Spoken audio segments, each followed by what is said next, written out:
नमस्कार, स्वागत है आपका अपने परिवार तीव्र शिक्षा में। तो हम लोग भारत के भूगोल का प्रैक्टिस सेट चला रहे हैं जिसमें टोटल 500 प्रश्न हैं। इससे पहले हमने 2 वीडियो इसकी बना दी है, तो आप लोग वहाँ पे जाकर ज़रूर देखें। आज हम और 100 क्वेश्चन को करते हैं, तो चलिए शुरू करते हैं। पहला प्रश्न है, भारत में सबसे लंबी सिंचाई नहर कौन सी है? तो ये पूरे भारत की बात हो रही है, वो इंदिरा गांधी नहर है वो। आगे, सारण सिंचाई नहर निकलती है कहाँ से? गंडक से। गंडक नदी बिहार में है ना, तो सारण सिंचाई नहर कहाँ से निकलती है? गंडक नदी से। नेक्स्ट है, त्रिवेणी नहर में किस नदी से पानी आता है? तो गंडक नदी से। त्रिवेणी नहर में गंडक नदी से पानी आता है। ये 3 प्रश्न तो बहुत ही ज़्यादा इम्पोर्टेंट है बिहार के परिप्रेक्ष्य में। आगे, राजस्थान नहर का नया नाम क्या है? इंदिरा गांधी नहर। ठीक है, पहले इसका नाम राजस्थान नहर था। नेक्स्ट, भारत की सिंचाई क्षमता का 47.78 यानी 7-8% पूरा होता है कैसे? लघु एवं बृहद परियोजनाओं से। जो भारत में कुल सिंचाई होती है उसका 47.87-78% लघु और बृहद यानी छोटे और बड़े दोनों परियोजनाओं से पूरा होता है। नेक्स्ट, भारत की किस क्षेत्र में अत्यधिक असिंचित खेती की जाती है? तो कहाँ पर? ये दक्कन के पठार। ये दक्कन का पठार महाराष्ट्र और एमपी के साइड में है। आगे, उत्तर प्रदेश की सबसे लंबी नहर कौन सी है? उत्तर प्रदेश की शारदा नहर है और पूरे भारत की इंदिरा नहर है। देश की सबसे लंबी नहर कौन सी है? इंदिरा नहर। नेक्स्ट, कुल क्षेत्रफल की प्रतिशत की दृष्टि से सर्वाधिक सिंचित राज्य। तो सबसे ज़्यादा सिंचित राज्य है पंजाब, क्योंकि यहाँ पे 5 नदियाँ बहती हैं, इसीलिए इसका नाम पंजाब है।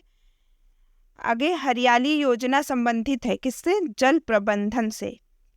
नेक्स्ट है, देश में सबसे कम सिंचित क्षेत्रफल वाला राज्य कौन सा है? मिजोरम। ठीक है, यहाँ पे कम ही सिंचाई करनी पड़ती है। आगे, केवलादेव घाना पक्षी विहार कहाँ है? भरतपुर, राजस्थान में पड़ता है ये। नेक्स्ट, नंदा देवी जीव मंडल किस राज्य में स्थित है? उत्तराखंड में। नेक्स्ट, मानस पशु विहार किस राज्य में है? असम में। ये कई बार ये प्रश्न पूछे जा चुके हैं, तो सभी प्रश्न इंपॉर्टेंट है। आगे, रोहिला राष्ट्रीय उद्यान किस राज्य में है? हिमाचल प्रदेश में। रोहिला राष्ट्रीय उद्यान हिमाचल प्रदेश में। ये सभी प्रश्न पूछे गए हैं, तो एक भी आप लोग स्किप नहीं करिएगा।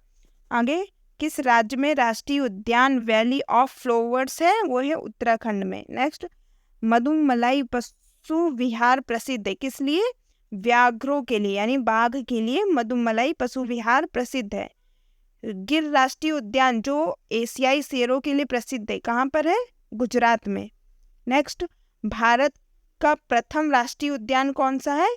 ये कार्बेट राष्ट्रीय उद्यान, कहाँ पर?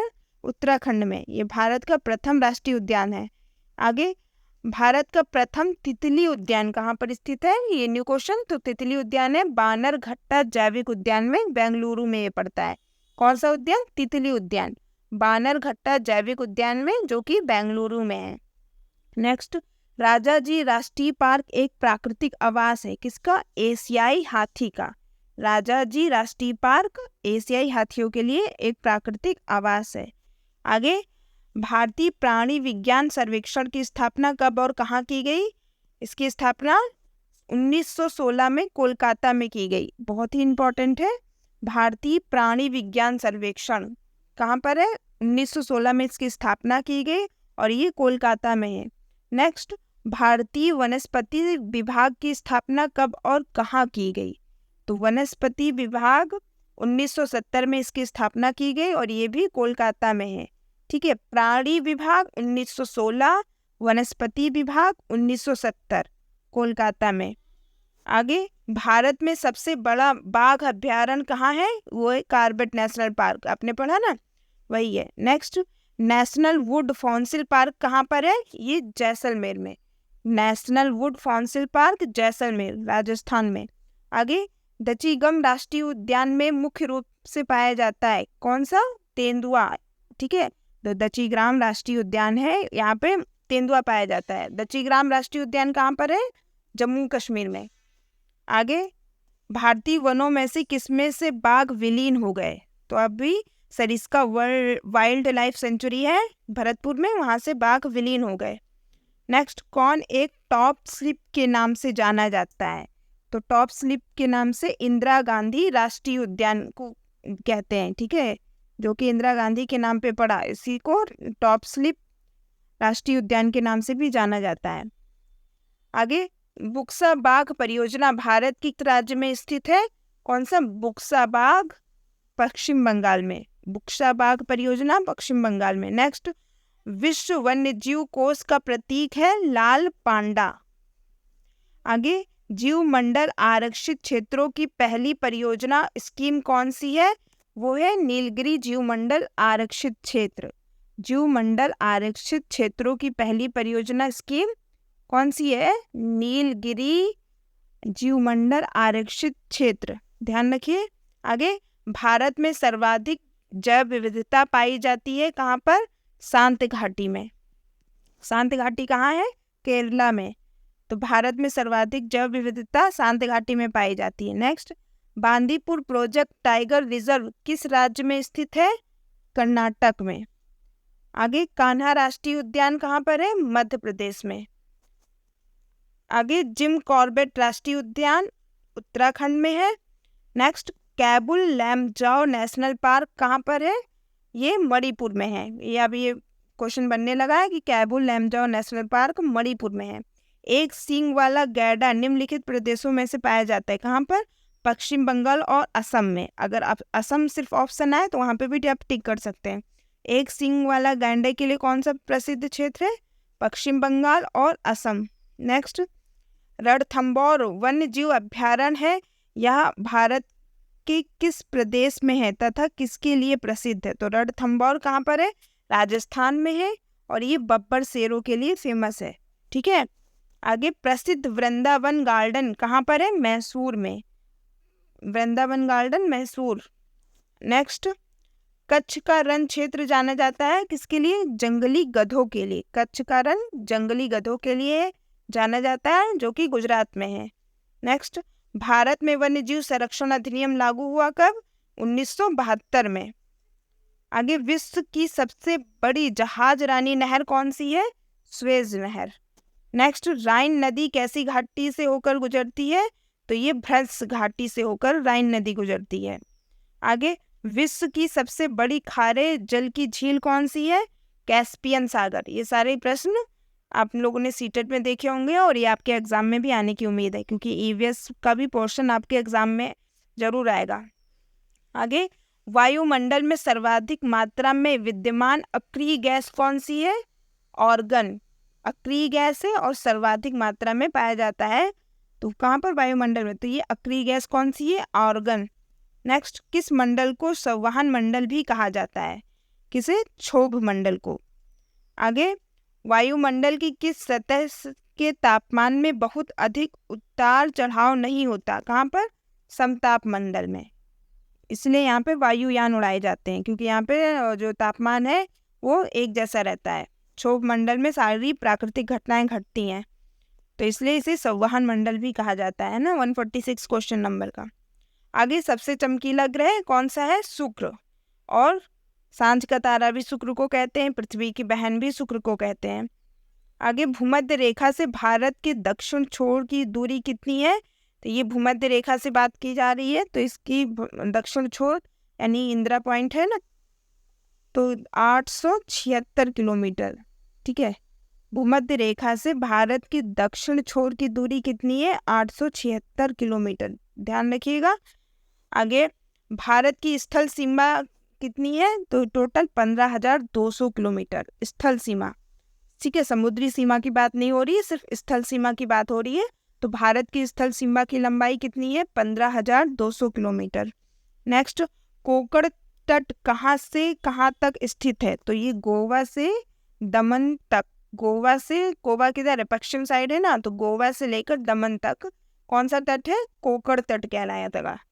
आगे, संपूर्ण भारत की कितने % भाग पर पर्वत व पहाड़ियों का विस्तार है? कितने?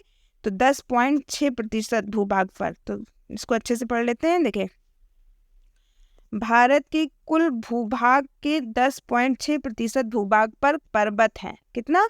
10.6% भूभाग पर पर्वत है। भारत की कुल भूभाग में से 18.5% पहाड़ है। ठीक है, पर्वत और पहाड़ में आपको डिफरेंट पता होना चाहिए। तो पर्वत कितना है? 10.6% और पहाड़ कितना है? 18.5%। ठीक है, इसमें टोटल पूछा गया है पर्वत का भी और पहाड़ का भी, तो दोनों को हम प्लस करेंगे ना। यदि पठारों की बात किया जाए तो भारत में कितने भूभाग पे हो गए? टोटल 27.7% पर पठार पाए जाते हैं। ये ध्यान रखिएगा, टोटल की बात करें 27.7 और पर्वत हो गए 10% लगभग और पहाड़ हो गए 18%।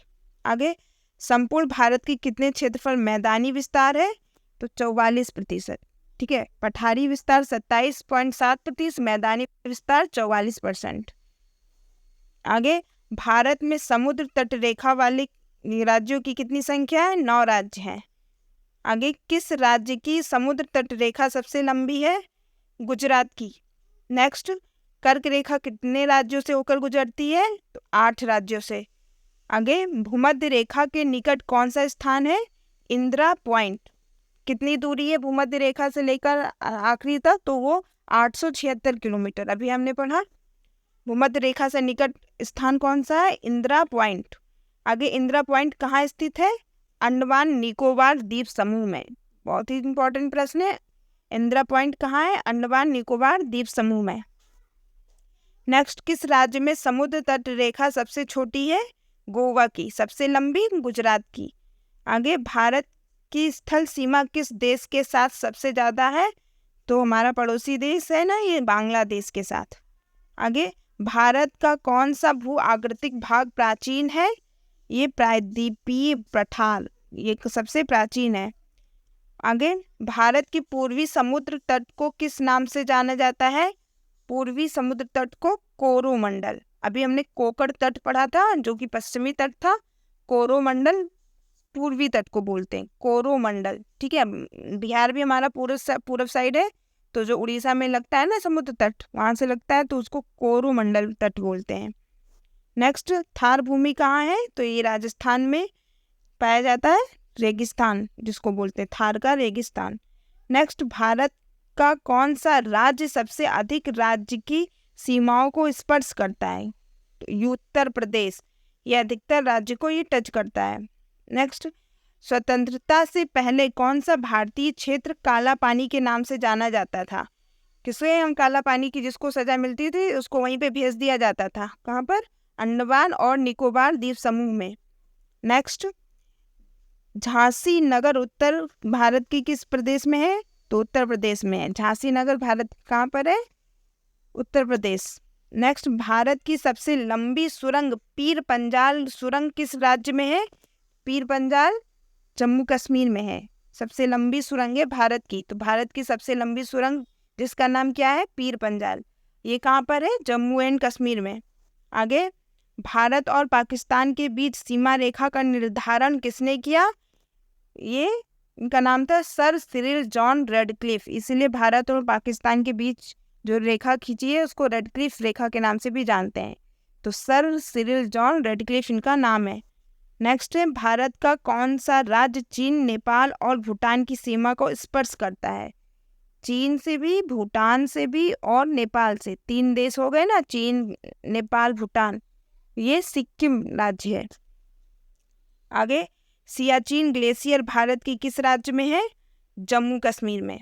आगे, और विदर्भ प्रादेशिक नाम है भारत और या अंग? कौन सा विदर्भ प्रादेशिक, पहले इसका प्राचीन नाम था, किसका विदर्भ प्रादेशिक नाम था? महाराष्ट्र का। ठीक है, पाट अंचल अवस्थित है कहाँ पर? झारखंड में। आगे, झुमरी तलैया रेडियो पर गीतों की फरमाइश के लिए प्रसिद्ध है। ये झुमरी तलैया रेडियो के पर गीतों की फरमाइश से ये अच्छे कहाँ पर है? ये झारखंड में है, झुमरी तलैया। आगे, भारत का कोहिनूर किसे कहा जाता है? आंध्र प्रदेश को। भारत का कोहिनूर आंध्र प्रदेश को कहा जाता है। नेक्स्ट, भारत में सिलिकॉन स्टेट के नाम से किसे जाना जाता है?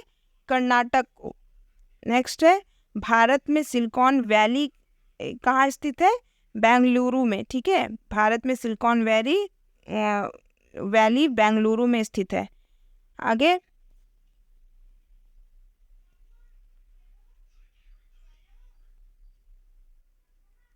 उत्तर पूर्वी राज्यों की 7 बहनों का भाग नहीं है। देखिए पश्चिम बंगाल भी पूर्व में आता है लेकिन 7 बहनों का भाग नहीं है। आगे वर्ष 1953 में जब आंध्र प्रदेश एक अलग राज्य बना तब उसकी राजधानी कौन सी क्या थी? कुर्नूल। ये 1953 में एक अलग राज्य बना तब उसकी राजधानी कुर्नूल को बनाया गया। सबसे अधिक जिले किस राज्य में है? उत्तर प्रदेश।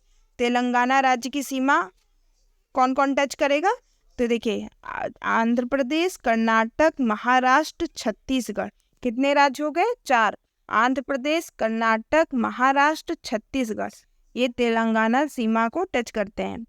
तो ये हमारे 100 प्रश्न कंप्लीट हो गए, 80 प्रश्न। ठीक है, आगे वीडियो को लाइक सब्सक्राइब जरूर कर लें। धन्यवाद।